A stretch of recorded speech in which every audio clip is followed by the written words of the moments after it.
Mind Over Matter, where we go beyond logic to explore the limitless power of conscious living. I'm your host, Anya, and tonight we are not just talking mindset, we are talking miracles. Joining us is Seph Dietlin, angel communicator, hypnotherapist, energy healer, and creator of the Ascensions with the Angels Tarot.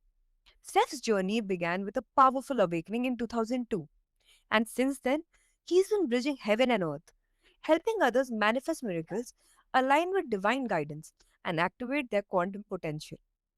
If you've ever wondered if there's more to your reality, this is your invitation to tune into the frequency of the transformation. Welcome to the show, Seth. It's an honor to have you. It's an honor to be here and thank you for having me. So, Seth, let's start with the big one. What does miracle mindset actually mean to you? Oh, that's a good one. I love it. Go right for the good one.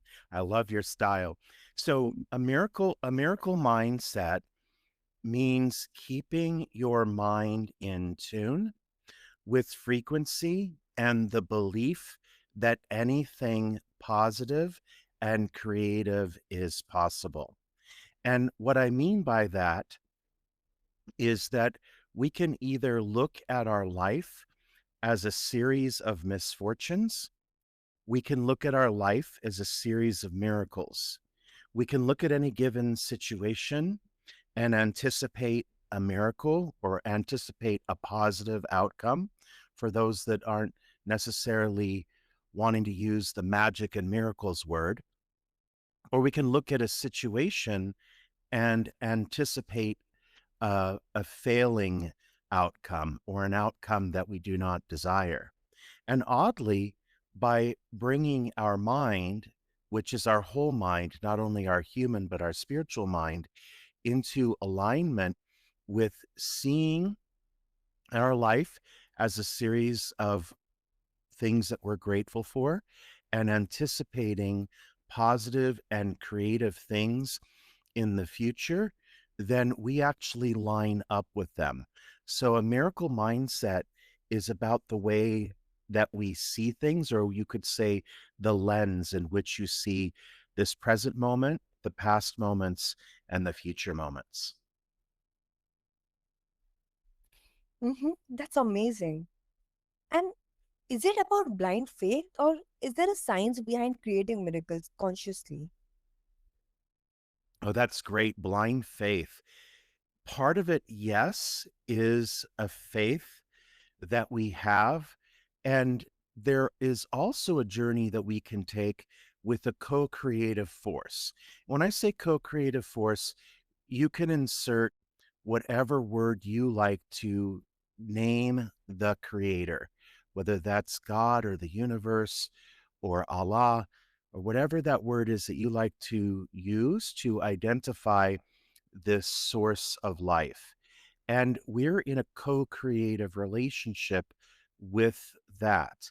And of course, it does take a level of blind faith that we're in a unity and much more than that, an actual active co creative relationship with the source of life. So there is a bit of blind faith, but I will also tell you from experience and the wisdom that I've been able to have access to through my communication with the angels, that source is willing to go on a trust walk on with us and give us the opportunity to build that faith over time. So, in other words, we're not supposed to stand at the balcony of a 100-story building, metaphorically speaking, and just have automatic faith in the source. We get to build a relationship with the co creative force by seeing miracles happen. And then, of course, the miracles or the positive outcome, if you like that word, will become greater and greater. And through that, we'll also get access to the voice within. And that is that co creative force speaking to us and guiding us. So it isn't just giving a blank check to an invisible force, It's an actual relationship of experience that we can build. And then we can learn to count on it. And as we learn to count on it, then we can also learn to listen to it.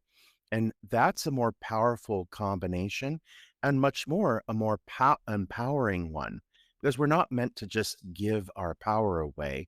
We're meant to actually empower ourselves, but actually still have a relationship with a co creative force.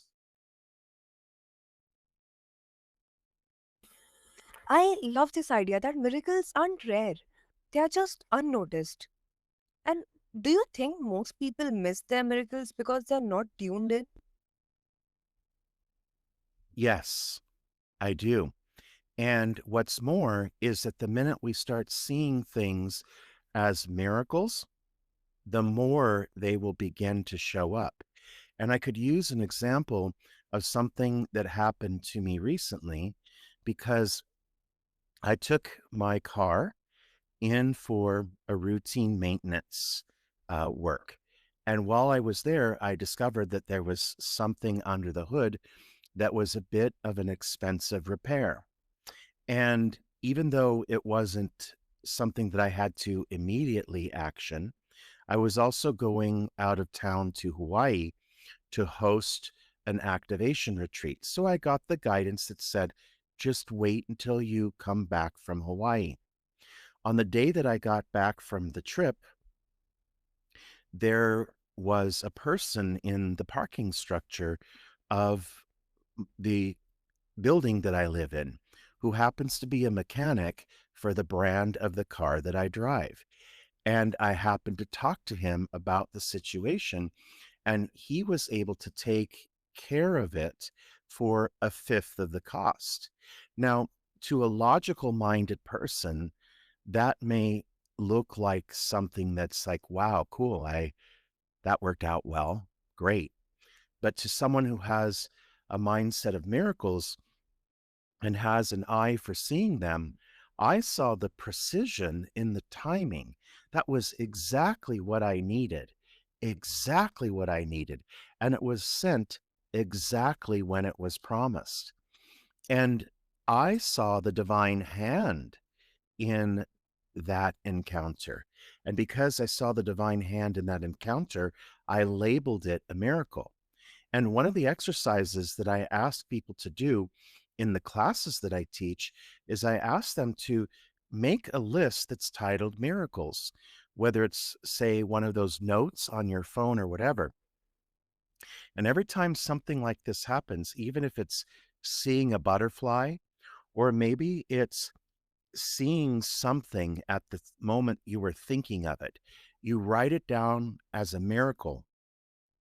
The next thing you know, jaw dropping events are going to start occurring regularly.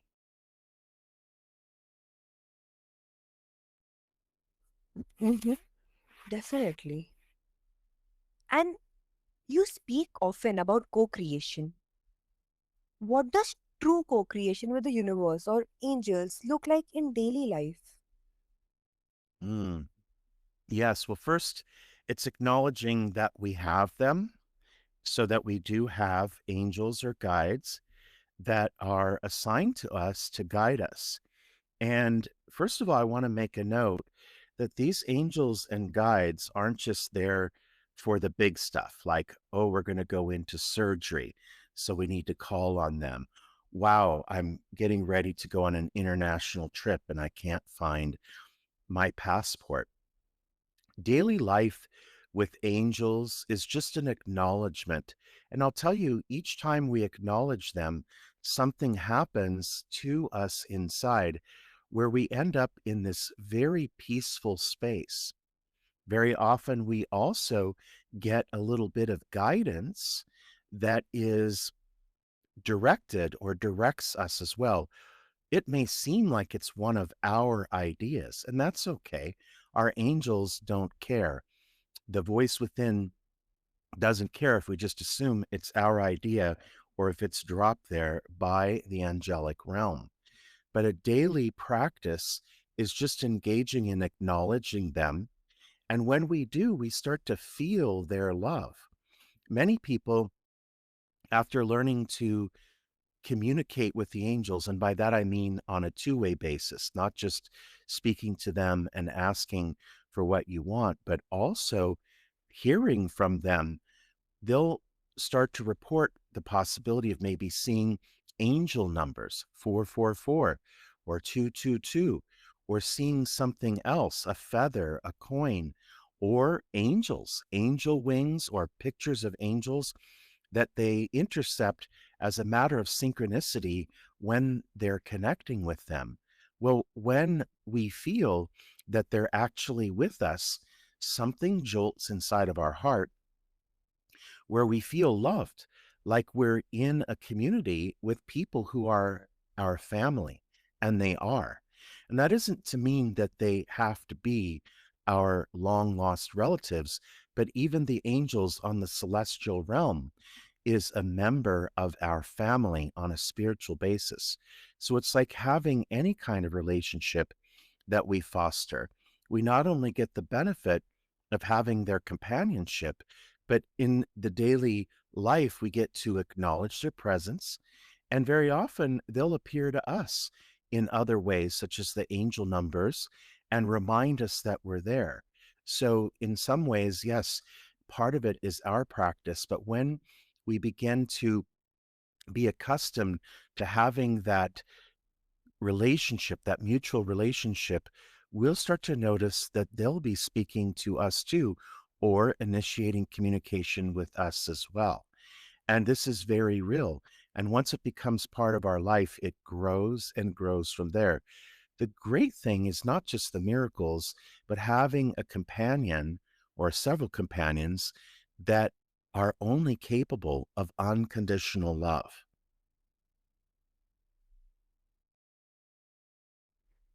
Mhm. That's amazing. And how can someone know if their guidance is divine intuition or just wishful thinking? I love this question a lot because somehow or another, we've come to the idea that if we wish for something, that it is antithetical to anything that's possible for us. And so there are two areas of our mind. There is our human mind, which is logical and pragmatic. And then there's our awareness or our intuition or our spiritual mind, whatever word you want to fill in the blank for that. And the logical mind is only capable of doing things that are on a linear basis, such as perceiving things in the world we live in the body. Anything that is an abstract, which is an idea or a desire, literally can't come from the mind because it's not constructed that way. Every wish or desire is actually coming from the higher mind, and it is an act of receptivity. So when we're doing what we call wishful thinking or desiring the best for ourselves, it is never in conflict with the co-creator's will for us. There is never a moment that you wish for something amazing and the co-creator or the creator of life is up there in the heavens saying, "No, I don't think so. He's not worthy. No, you know what? She did something bad recently. Nah, she can't have that. He can't have that." So your wishful thinking and a divinely inspired thought are 100% the same thing, and 100% come from the same place of origin.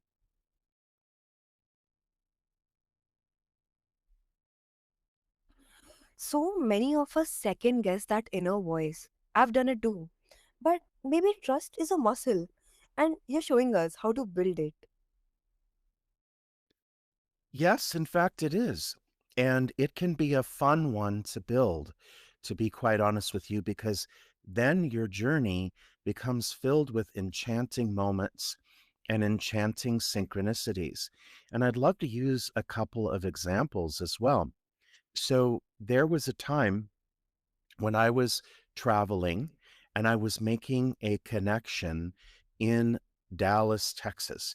And it happened to be during an ice storm.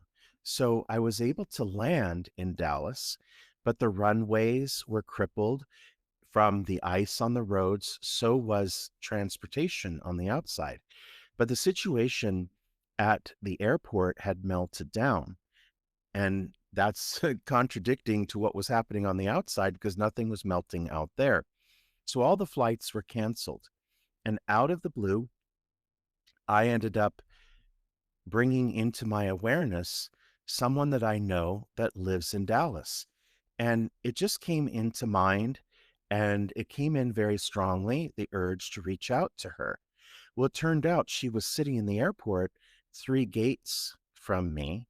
And because there was no taxis or any other form of transportation coming into the airport because of how dangerous the roads were, this was my exit out of the airport when it turned out, of course, they closed the airport for 3 days during this ice storm, but it was my exit out of there. Well, not only that, but this person and I have a wonderful relationship that's built on spiritual discovery. And of course, during those moments that we got to spend together, we made massive discoveries through our conversations. So that's just one event that showed up through miracles. And so building this muscle of trust and faith actually is one of those things that's really fun to have the experiences because we don't forget them. And to be honest with you, they're like adventures. And through the channeled wisdom that I've received through the angels, one of them has implied that faith also is a co creator. And when we get that, we realize how potent it is. So, what they mean by that, it's a phrase that we've heard before where we say, the more we shift the way we see things, the more the things we see will shift. What faith does is it actually sees something that isn't quite yet there. And the perception of it or the seeing of it will actually make it come to pass. The angels have mentioned that we are a spark of the divine creator, the co creative force. And because of that, that's exactly how that creative force created everything that didn't exist before, is because it has faith that anything that it imagines that doesn't exist will have to crystallize into existence. And oddly, we have the same power, and faith is the key to that power. So while we may be on a very enchanting and extraordinary journey of leaving the logical mind behind and embracing this journey, while we may be doing that, at the same time, it's giving us this amazing experience that's like living in our own movie, but we're also discovering a key to being able to consciously create or receive whatever it is that we desire. 100%. And what role does the quantum field play in manifestation? And how does it connect with angelic or celestial realms? Yes, this is a good one. The quantum field, in the way that I use the word, is the field of intelligence that comes from everything, that comes from the source of life. And in this quantum field, there is only creation, only life, and it is a non dual field. In other words, the reality that we live in has light and dark. It has creation and anti creation. But in the quantum field, there is only creation, possibility, and every bit of power to create anything that it desires without limitation and without any boundaries or borders or anything that would stop it from creating whatever it is. Now, our angels or our spirit guides are basically our tour guides. They exist in the same frequency channel as the quantum field. So you can think of it as a realm, much like we think of heaven as a realm. The quantum field is that realm, that heavenly realm or that divine realm. So, in that sense, the quantum field is something that we're also in access to all the time. Think of us like a an iceberg. An iceberg, you can see a small portion of it above the water, but the largest portion of it is underwater. And ultimately, who we are, the largest portion of who we are, is still in existence and residing in the quantum field. We aren't separate from it, but the portion of us that is in this dimension is actually like the small portion of the iceberg. And so we get to access that part of us that is still connected. And in that space is where our angels reside. Now, one of the things that I've come to know is that we're also one and the same as our angels. So that part of us that is still in residence within the intelligence of the quantum field, that part of us acts as our angels or appears as our angels or angel guides. So the angels in the non-dual sense, or the sense of being in a higher realm, they are residents in the quantum field, and therefore they are also our guides to accessing all the creativity that it holds.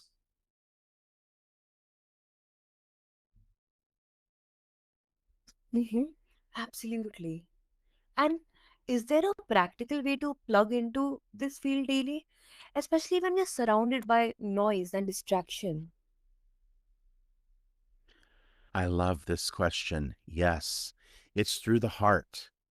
And one of the things that I've learned through working with the angels and doing quantum hypnosis, and quantum hypnosis is like astral travel or journeying, where we visit the Akashic records and we visit other realities where we get to gain wisdom. So the practice of being in the positive feeling space is the way that we have a key available to us on a practical level in which we have access to it. So the direct portal to the quantum field is our heart. Now, we normally think a couple of things. One, that when dramatic situations are around us, that our fear serves us. But actually, it separates us from our heart, which is the portal to the quantum field. And the portal to the quantum field gives us access to all the solutions that we may need in dramatic situations, and especially the one that we're facing in our world right now, where we're seeing the instability of structures that we have come to agree were the benefit of humanity up until now. And while we're going through this, the actual best way to be suited up for this is to be in that space. So when we're feeling joy, when we're feeling peace, when we're feeling bliss, when we're feeling appreciation and gratitude, we switch from the mind to the heart. And this is the key to direct access to the quantum field. There's nothing more encoded than that. The more that we feel good, the more that we're in the heart space, the more that we have the key to that direct access. And the intelligence of the all that is so great that it doesn't ask us to have passcodes or to hold ancient wisdom, to be able to be allowed into its gates to plug into, as you say, or to access this quantum field for all of the miracles and creation that it has for us.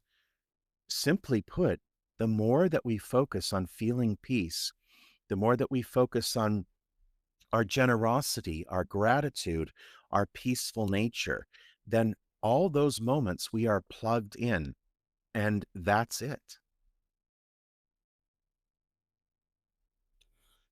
You're merging metaphysics and mysticism, and honestly, It's making manifestation feel more grounded, not less. I love that. Yes. And that's the way it should be. And I know that sometimes when we have these discussions, they can seem too high, or sometimes if we go too low, then we counter any of the access that we have through the mystical realms.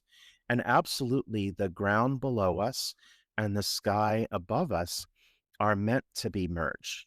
Now, as a hypnotherapist, I can tell you that what happens in the theta brainwave state, which we pass through on our way to go to sleep, it is a brainwave state that we enter when we're in a meditative, a contemplative, or in a hypnotic state of being, which we get to naturally. When we're in that state or a meditative state, the two hemispheres of our brain, left and right, have come into unity or cohesion. So we call this whole brain synchronization. If you are a person who desires positive manifestations and success, there is nothing of a better key than making sure that your hemispheres are synchronized, your right and left. Your left is your practical side, your right is your spiritual side. And heaven and earth, ground and sky, left and right hemisphere, when they are placed in unity, that is exactly where this becomes a potent combination. Mm-hmm. That's great. Seth, thank you for opening portals, literally and metaphorically, for us tonight. Your wisdom is a beautiful reminder that we are not just here to survive, we are here to create. And to our listeners, if you are ready to raise your frequency, talk to your angels, and welcome a miracle or two, don't just wish for change, co create it. And remember, Seth's book and new content platform are here to guide you further. Check out his work and reach out if you're feeling called. Until next time, trust the signs, honor your magic, and never stop believing in the powers of mind and matter.